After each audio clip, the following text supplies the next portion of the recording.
Hi, thank you very much, everybody. It's a real pleasure to be here today. Thank you very much, everyone, who put on this amazing conference here today. Put a few words together, and so, yeah, thank you very much for the introduction as well. Much appreciated. So the simple thing is, guys, we're here today because racism isn't going to go away by itself, and it really needs to be fought. So if we just have a look at what's happening around the world today, we've got a massive stain on our conscience that refugees are still drowning in the Mediterranean and rotting in squalid camps, because we've got a government that doesn't value, in all honesty, the lives of black and brown people compared to white people. And we must, at every given opportunity, say it loud and say it clear that refugees are welcome here. And if we look at, there's a lot of asylum seekers who are being unlawfully detained and currently being deported as well, which is all part of, I'm sure we all know, having the whole Windrush generation. And it's all because of the government's really awful, hostile environment that they're trying to create. And in any given opportunity, we really need to kind of come together. Hello, you've got your hand up. Yes. Would you mind standing up when you talk? Yeah. No. I'm asking that because I'm visually impaired. No, that's completely fine. If you're hard of hearing, for example, you like to look at people's faces. And yes, that's fine. I was thinking, well, who is that? Yeah, no, thank you very much. No, that's perfectly fine, thank you. So, yeah, we all kind of know what's happening around the world, but even in our universities, we've got a lot of recent students that have been suffering by racist abuse, affected by mainly black and minority ethnic students. I know we've heard of Nottingham Trent, Warwick University, Bournemouth University, but also within our own universities, we've had a lot of issues in Sheffield.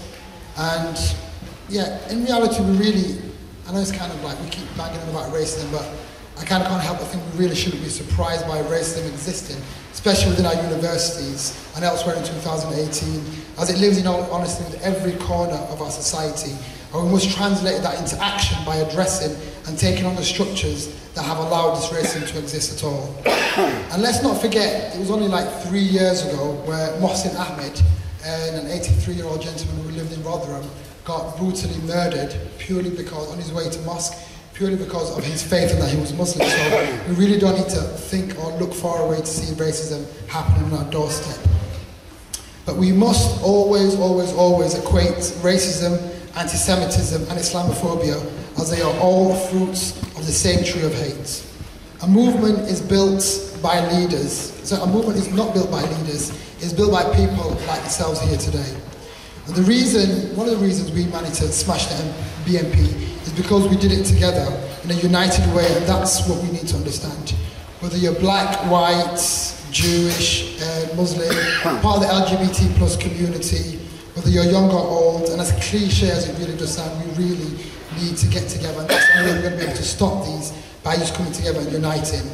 And only by building stronger bridges, stronger bridges, you guys and as many people as possible need to really get involved with Stand Up to Racism and other great organisations like MEND, and literally just sharing what's in common, calling out racism in all its forms, wherever and whenever that is. And having those uncomfortable conversations, because I know at times not many of us like to have uncomfortable conversations, but I think it's really, really important to address and tackle those issues instead of just keeping it in our heads. Or some people don't necessarily like to talk about it, but I'm a firm believer in having those conversations. And I think that's just one of the reasons, one of the ways we can really tackle racism today. And there's lots of workshops here today, so I really look forward to speaking to you guys later on as well. Thank you very much.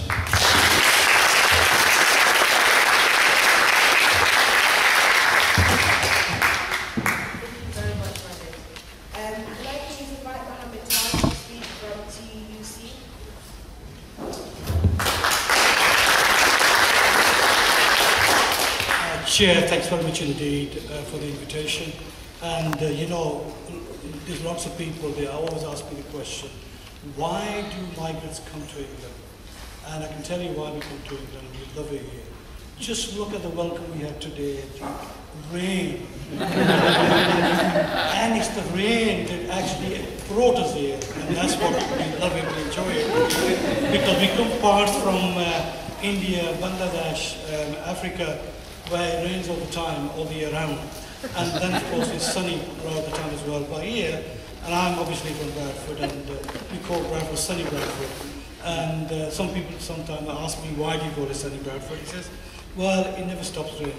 And so we're trying to attract people to come and visit our city as tourists, but we have difficulties.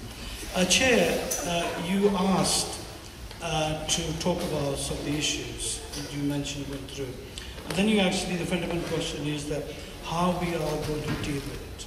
That's the most crucial thing. Let me share some thoughts with you regarding my own experience. And you may actually sort of get the feel of it.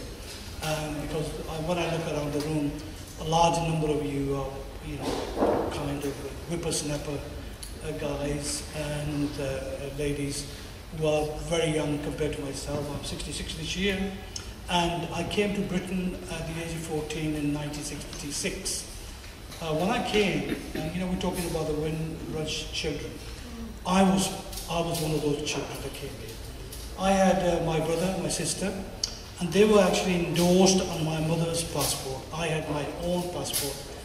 And one of the reasons people don't understand is that when you're actually coming from places, we didn't come here, my parent family didn't come here because they were rich or wealthy or they were middle class. They were poor.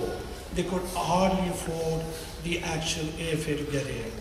And then the passport cost of that would be quite, a large amount of money, even say 500 rupees those days, probably maybe about £2. But it was a lot of money. So it was easier for people to put children on the mother's passport rather than having separate parts for them. And a large number of those people, in fact, in Britain, from Caribbean countries, that were caught up in that because they decided to make this place their home, and they thought they were never going to go back to school. My brother and sister, when they grew up, because my parents' desire to visit Kashmir, return every so often, hence the necessity to obtain a passport, and so we actually did fall into this trap. I could have easily fallen into the trap, my brother and sister could have fallen into that, and I think it's so crucial that those people who came here, they worked in the NHS, they worked in the social services, they worked in the various fields as bus drivers like myself, and they've been caught up after nearly 40 years paid pension contributions, national security contribution, and then they're suddenly told, by the way, you've got to produce documentation for the last 40 years. Now ask me, can I produce 6 months pay slips ago? And I can't, because my wife, she really gets rid of a shop. She says she doesn't want junk in the house. And I think it's the same for a large number of people, that why keep a waste slip out? I normally keep my P4, the P60, the tax return for a year, until the next one arrives, then you can destroy the other one. So they're demanding that you actually produce the last 40 years evidence that you have been residents. Now, isn't national insurance contribution the best evidence? Absolutely. Isn't paying tax the best evidence you can? Absolutely. And you know where this all started from? It all started from, since 1960, I actually have stopped counting. There has been more than 10 pieces of legislation on migration, changes, amendments, and whether it was Labour governments, whether it was Tory governments, those actual legislation have been coming through. And in the last 5 years, once since we had the referendum to leave the European Union, you can see what happened. Racism flourished. It actually was doing so well. UKIP took the credit for that. But Tories, they didn't hesitate. They actually were openly criticising. And if you remember, some of you, Margaret Thatcher, when she said, I think it was our second election, we don't want our country to be swamped with migrants. And she won the election purely on that slogan this year. We had the white vans going around in London telling migrants to go back home. And when I was a youngster, I used to sit amongst the older generation, particularly people from the Asian subcontinent. Their dream actually was, and their belief was, sooner or later, the British people are actually, the government is going to kick us out when our use has expired. And I used to sit and listen. And I said, yeah, maybe we are. And this is why people have actually always kept a dual nationality, just in case things go. And one of the things the older generation people used to say, and so true, they used to say, Britain actually is not going to kick you out. They're going to make the situation, it's so difficult for you will want to leave the place because it isn't safe anymore. And I can say to you that it isn't actually safe anymore because, in the last week, we've had the Muslim Council of Great Britain raising the issue of Islamophobia. I can tell you, I'm a Muslim, and I've seen Islamophobia for years. And you know, when the referendum took place, one of my members from Unite, he drove a bus after the result was declared on Saturday and Sunday, and one of the passengers says, "What the bloody hell are you still doing here? I thought we voted to get rid of you." Now, that quick, attitudes actually changed. There was racism, they were swearing and cursing, racist attacks. Bus drivers probably would be the best ones who actually faced it immediately on the first 1 or 2 days. And you know, that trend continues. Let me say this to you, you all know, the worst suffering is not by Muslim men, it's actually by Muslim women who wear a hijab, who are very much defenseless. And you know, I think it's important for us comrades, wherever we see a woman being harassed, doesn't matter whether they're white or black or Muslim, wear a hijab or they don't.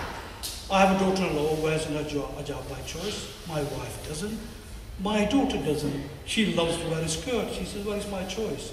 And you know, nobody's ever debarred her for not doing so.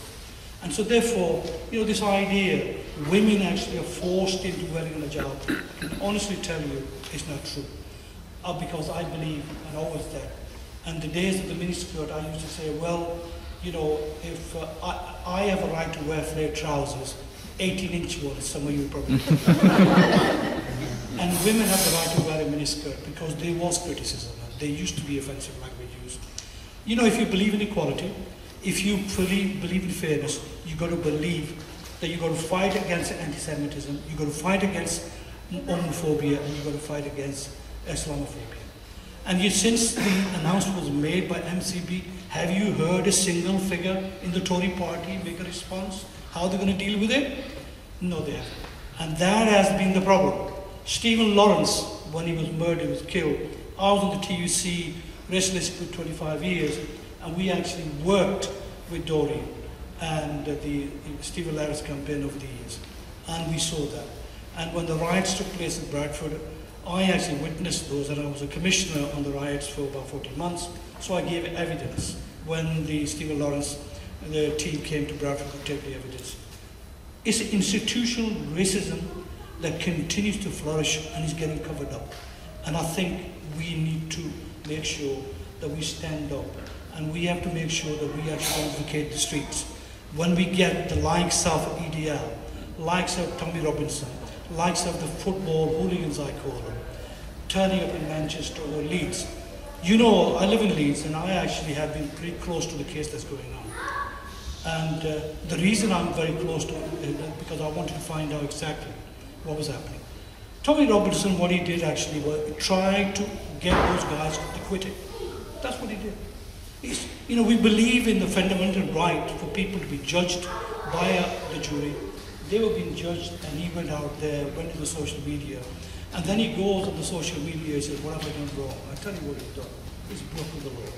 Whether somebody's black or white, whether Muslim or non-Muslim, whether Tommy Robinson or someone else, they've got to be brought to justice. And I think him getting locked up for 13 months serves him right.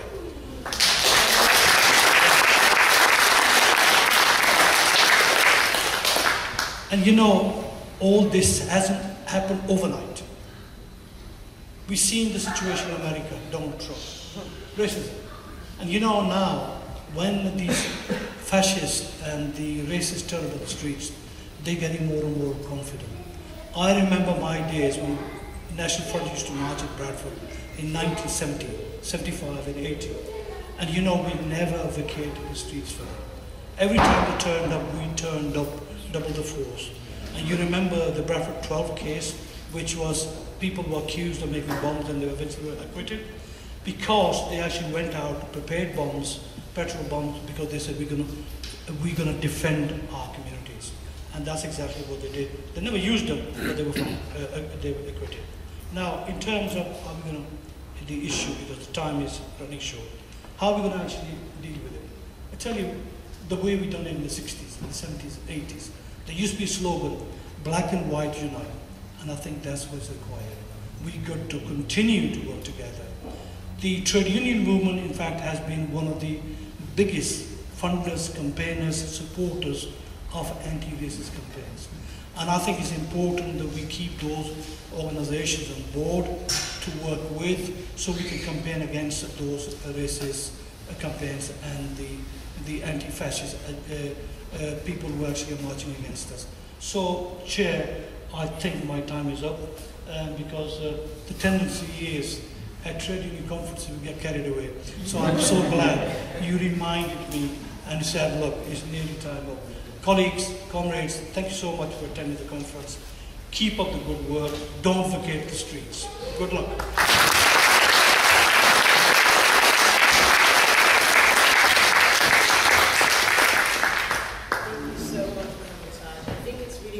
For us to remember the past, how we've dealt with it in the past, and how that still applies till today.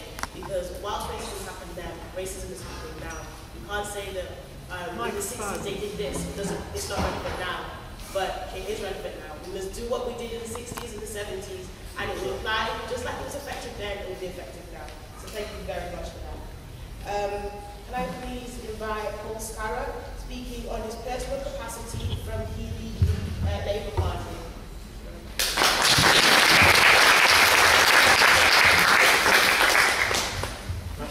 Thank you for asking me to join the platform this morning. So I'll just make some comments that I think are important for the discussion today, and it's great to see so many people here today having this important discussion, because it is something where we really need to go into the detail of it and be learning from the different experiences that I'm sure will be shared today. It's also good to be, as a member of the Labour Party now led by Jeremy Corbyn, I believe he's over there. So get your picture taken with him at some point.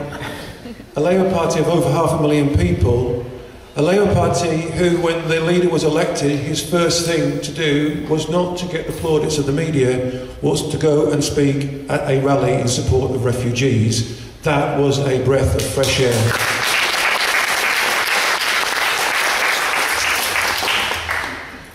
And the proof of that is in what is happening across Europe. All of those parties that went along not just with austerity but made concessions to racism are now in crisis, and all they've done is legitimise the racists from Italy to Belgium, and that is unacceptable.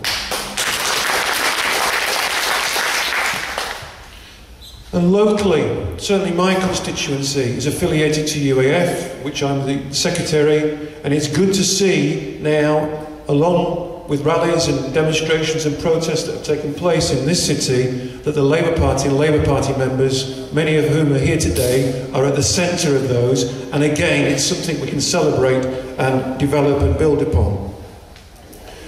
I want to draw on some of the history that was referred to by the Chair, because we are faced with taking stock now of what happened in Britain with the defeat of the BNP and the throwback of the EDL, without being complacent about it. What was at the core of that? It wasn't them, actually. What was the core of it, and it's something that we've seen, unfortunately, this week, is the unacceptable, the legitimisation of racism by many mainstream politicians and sections of the media. That is at the core of it, where politicians play the race card to win votes, and the media play the race card in order to get interest for their outlet. It is unacceptable, it is dangerous, it is playing with fire.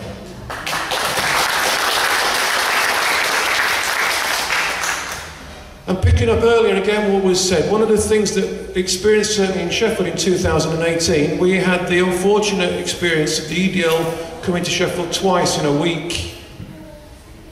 It was following the horrific death of Gunnar Lee Rigby. Contrary to the wishes of his family, the EDL tried to exploit that, and they went to cenotaphs across the country. In Sheffield, they did not reach the cenotaph. I think it was the only place in the country they didn't. Tommy Robinson came back a week later. The first week they had 50 people and 500 people opposed them. The second week they came back with 500 people, but 2,000 plus people opposed them, and it was clear that they were not going to take root in this city. They were stopped from establishing themselves as a credible force in this city.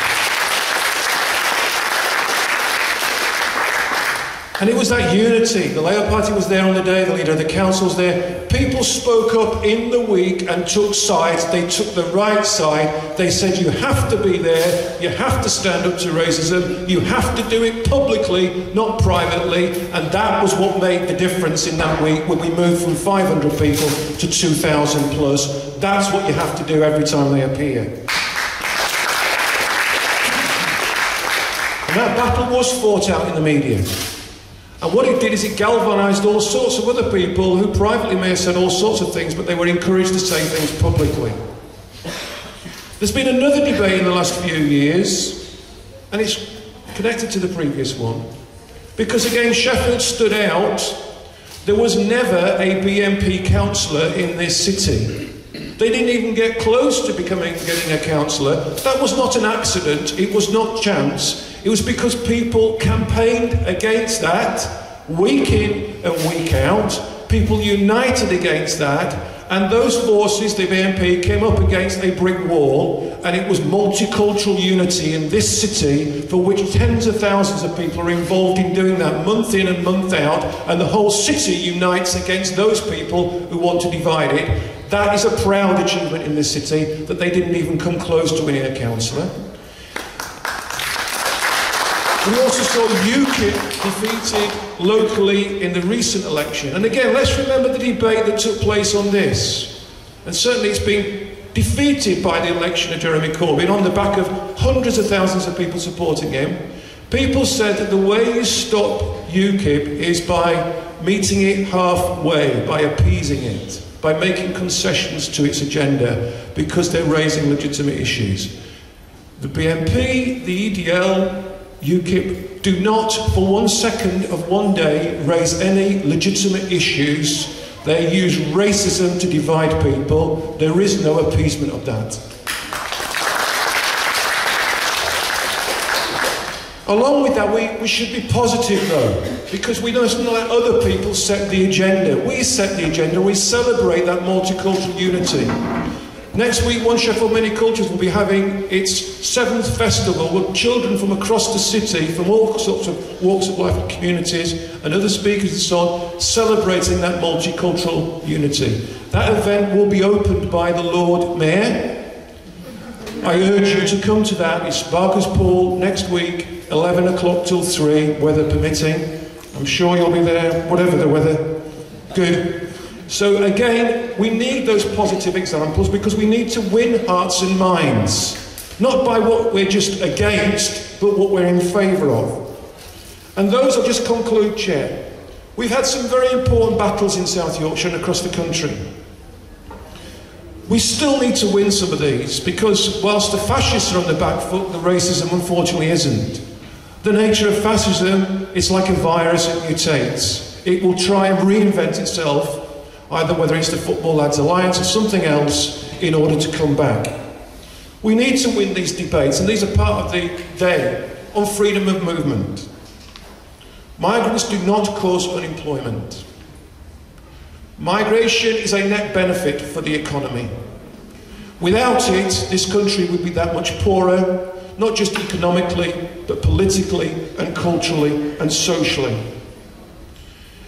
There is no such thing as Muslim grooming. It doesn't exist. There is grooming. There are perpetrators and victims from all communities.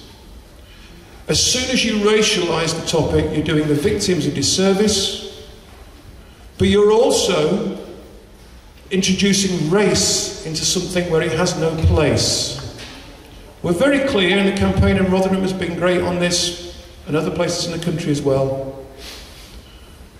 Perpetrators and their victims come from all communities, and that's the message that we need to get across, that we need to defend those victims and need to support them in whatever way we can as a whole society, but we do not allow people to come to our towns and cities to whip up racism in a very self-serving, cynical, hypocritical, deceitful way just to meet their own interests. That is unacceptable, and all credit to the people in Rotherham and elsewhere who have stood up to that.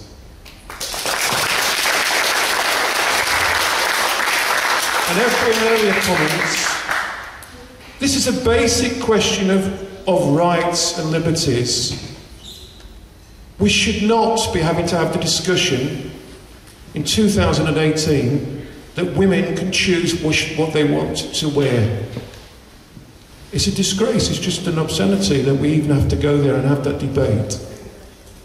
Across Europe, that debate is being lost in places. We had a woman came over from Paris to speak at a UF event some time ago. And she was absolutely astonished that we were able to take her with the chair of UF John Campbell into the town hall to meet leading members, civic leaders in the city. That is not something that she could experience in France because of the way she was dressed. How obscene is that? How unacceptable is that? And we've got to be very clear on this.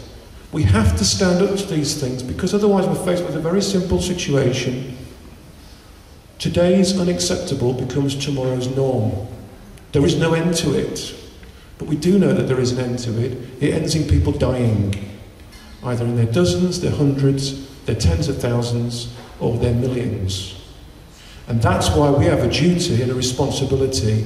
We will not allow today's unacceptable to become tomorrow's norm. That is not going to happen. And we need that unity, but we need to be very clear with this in the message that we carry on throughout the movement, the Labour movement and wider. You do not defeat racism by appeasing it. You defeat it by uniting people, by bringing people together, by giving voice and supporting the central role of the people of feeling that racism to be at the heart of the movement, in alliance with all those who will stand up to racism, because without that unity, we will not win. We need that unity, and we need positive messages to celebrate why multiculturalism and diversity is a positive thing for humanity, for everybody. Thank you, Chair.